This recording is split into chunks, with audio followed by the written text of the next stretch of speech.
गोबर को हलाल करने वाले महमूद मदनी, गौमूत्र को हलाल करने वाले महमूद मदनी अब मुसलमानों को हलाल करवाना चाह रहे हैं, मुसलमानों को बलि का बकरा बनाना चाह रहे हैं। मैं फिर कह रहा हूं कि अगर एनआरसी होना चाहिए तो क्यों और कैसे?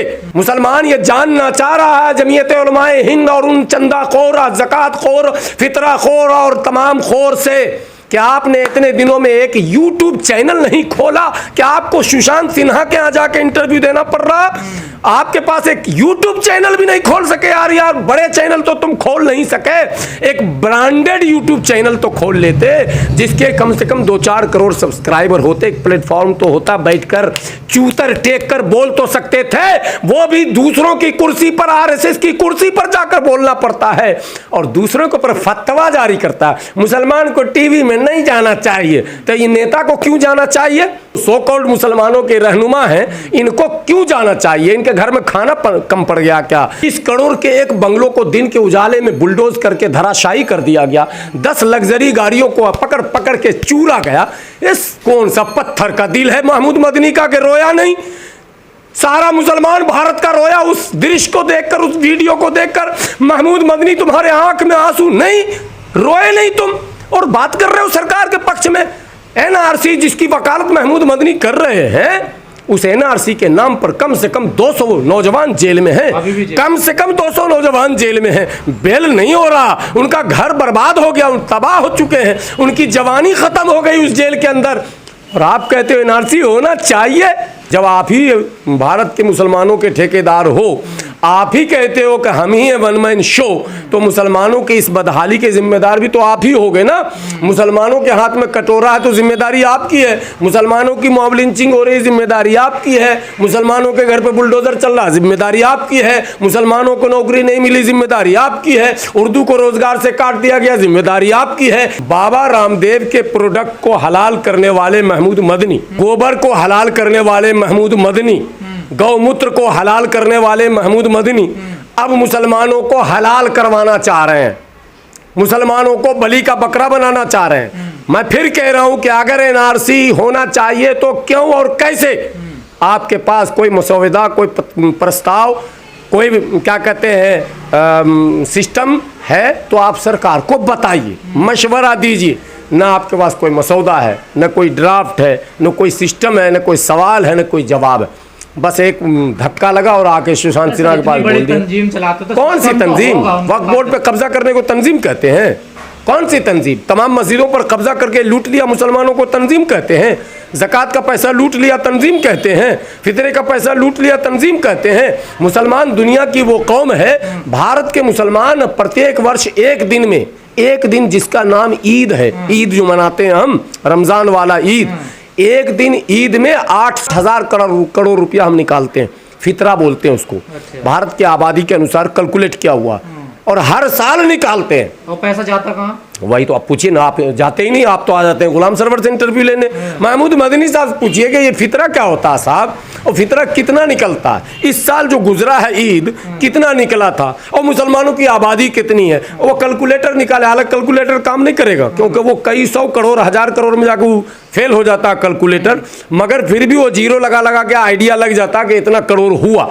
ठीक है, तो वहीं पे मुंह पे कैलकुलेट करके उनको बताए कि इतना पैसा कौन उठाता है, रिसीवर कौन है, उसका इस्तेमाल कहाँ हो रहा, वो जा कहाँ रहा, क्यों अव्यवस्था फैली है? जब आप ही भारत के मुसलमानों के ठेकेदार हो, आप ही कहते हो कि हम ही है वन मैन शो, तो मुसलमानों की इस बदहाली के जिम्मेदार भी तो आप ही हो गए ना। मुसलमानों के हाथ में कटोरा है तो जिम्मेदारी आपकी है, मुसलमानों की मॉब लिंचिंग हो रही, जिम्मेदारी आपकी है, मुसलमानों के घर पे बुलडोजर चल रहा, जिम्मेदारी आपकी है, मुसलमानों को नौकरी नहीं मिली, जिम्मेदारी आपकी है, उर्दू को रोजगार से काट दिया गया, जिम्मेदारी आपकी है। एक अखबार उर्दू का जो ब्रांडेड हो मुसलमानों का नहीं है, जिम्मेदारी आपकी है। जो सबसे ब्रांडेड अखबार है उसका नाम है इनकलाब, और वो है दैनिक जागरण का। उसके बाद सेकंड में जो उर्दू का अखबार है वो राष्ट्रीय सहारा, जो है सहारा श्री का, यानी सहारा समय का।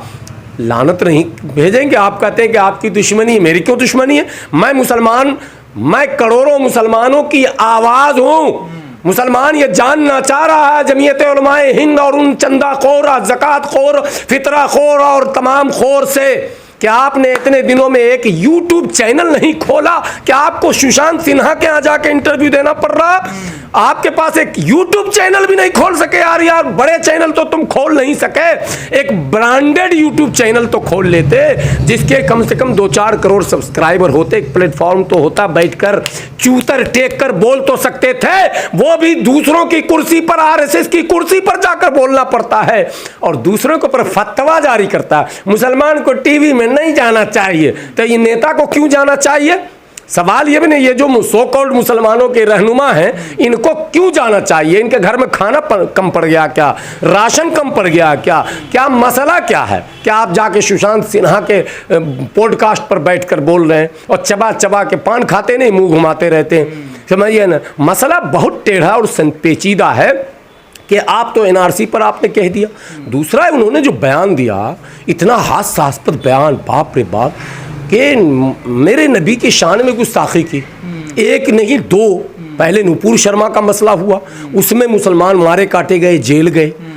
उसके बाद फिर दूसरा ये गिरी का मामला हुआ, फिर मुसलमान मारे काटे गए, जेल गए। 20 करोड़ के एक बंगलों को दिन के उजाले में बुलडोज करके धराशायी कर दिया गया। 10 लग्जरी गाड़ियों को पकड़ पकड़ के चूरा गया। इस कौन सा पत्थर का दिल है महमूद मदनी का कि रोया नहीं? सारा मुसलमान भारत का रोया उस दृश्य को देखकर, उस वीडियो को देखकर। महमूद मदनी तुम्हारे आंख में आंसू नहीं? रोए नहीं तुम? और बात कर रहे हो सरकार के पक्ष में। एनआरसी जिसकी वकालत महमूद मदनी कर रहे हैं, उस एनआरसी के नाम पर कम से कम 200 नौजवान जेल में हैं। कम से कम 200 नौजवान जेल में हैं, बेल नहीं हो रहा, उनका घर बर्बाद हो गया, तबाह हो चुके हैं, उनकी जवानी खत्म हो गई उस जेल के अंदर। और आप कहते हो एनआरसी होना चाहिए?